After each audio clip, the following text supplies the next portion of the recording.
Hello, Erin. Hi, Josie. Okay, I so like how you're excited. this one's a good one because we Okay. we have sort of delved into this before, but I Okay. think it's always important to return to because this goes for every single product in your entire life. To me, Okay. I think this is important. Okay, Okay. so Chrissy from El Paso, Texas, wrote in to ask, what makes what makes an ingredient an active ingredient versus an inactive ingredient? Oh, that's a good question. We literally just had someone else write in just to us at Aaron Spaces asking about our peptide SPF 30 and saying, I see that the peptides are not in the active ingredient list. So do they actually work? Like, is the percentage too low? And is that why they're not listed as an active ingredient? And so it's a similar kind of a question to what's the woman's name? Chrissy. As to what Chrissy asked. So active ingredients are counted as drugs by the FDA. So peptides, for instance, are not counted as drugs. It's literally all what is legally mandated. They have determined that this particular list of ingredients, if you're making a claim. Now, if I put zinc in something, I don't have to list it as an active ingredient because if I'm not saying it's a sunscreen. And I think also diaper cream may or may not list it as an active ingredient because they're making a claim that it's a medical claim, right? And I don't know a lot about other drugs. I think it's interesting that the FDA considers SPF a drug. But like if you look at your cough drops, like menthol is considered a drug. And so they have to tell you how much is in there. So the FDA is the short answer. That's who's deciding what it is. And then you are deciding as a company if you are going to make a medical claim. And like, let's talk about hand sanitizers, for instance. If you're calling something a hand sanitizer, you're allowed to use the word antibacterial. You're allowed to use the word sanitize, and things like that. Whereas for us, we don't make that claim.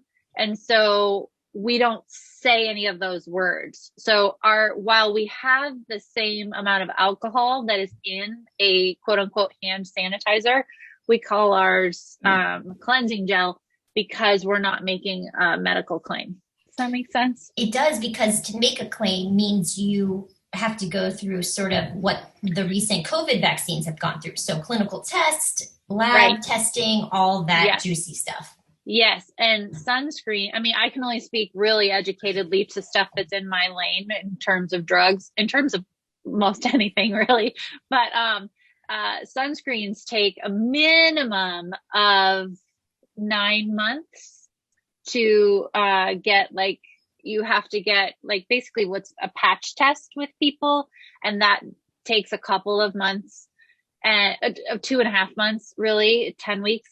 And then if your sunscreen is proven to be the SPF level, the sun protection level that you want, like if you're going for a 50 and they're like, it's a 46, then you can decide, I'm okay with a 46 and I'll say that. Or if you're like, no, I really have to do a 50. It's really important to me. It's what I want to do.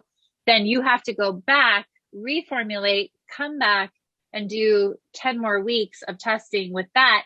And then you've got an additional 3, 6, or 9. Generally, they allow you to do 3, but 6 is kind of the standard months of stability testing, all these different, and then there's like a slew of other tests.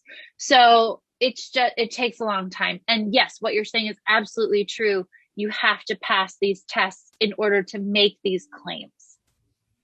Yeah, it's just so interesting. I mean, the whole thing, you and I talk a lot about big companies versus small companies. And that is one of the things I think that stands out the most is what a big company is able to do because they have monetary resources at their disposal. Yeah.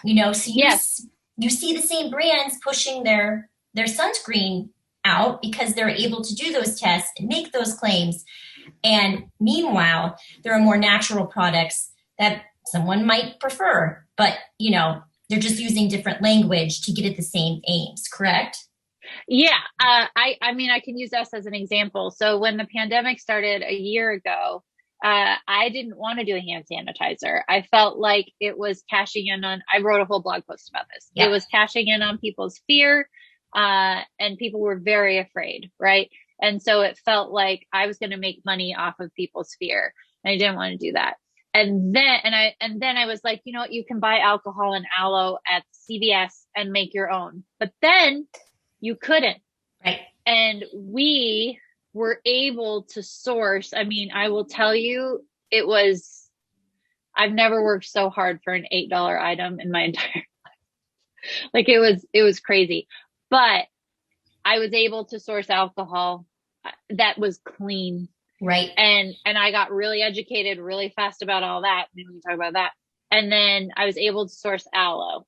And so we were able to launch a product, but I knew I couldn't afford the testing. We also didn't have time. And I didn't have time. Yeah. Yeah. Because we wanted to get it out. And I will say the FDA, I don't remember exactly what their wording was because I remember going, oh, okay. Basically said, if you make it, you can test it later. Gotcha. I don't like an know emergency. Okay. Yeah. It was like a one-time pass for that particular product. And I don't know that that's exactly what they said, but they basically made exceptions around hand sanitizer specifically, but we still didn't do it. Because I was just like, we need to get this out because I put a poll up and in our Facebook group and on Instagram, everybody was like, please come out with this because I literally can't find it. And so we did. But again, cleansing gel, because we can't afford the cost of testing. And so then we don't make claims. So if you see, I don't call it a hand sanitizer anywhere. I mean, I've been kind of making reference to it in this conversation, but like on our website and our social and anything, like it's our cleansing gel for hands with alcohol, so it gets the point across, but it's not calling itself something that it isn't, because it isn't a proper hand sanitizer because it hasn't gone through clinical tests to be proven that way.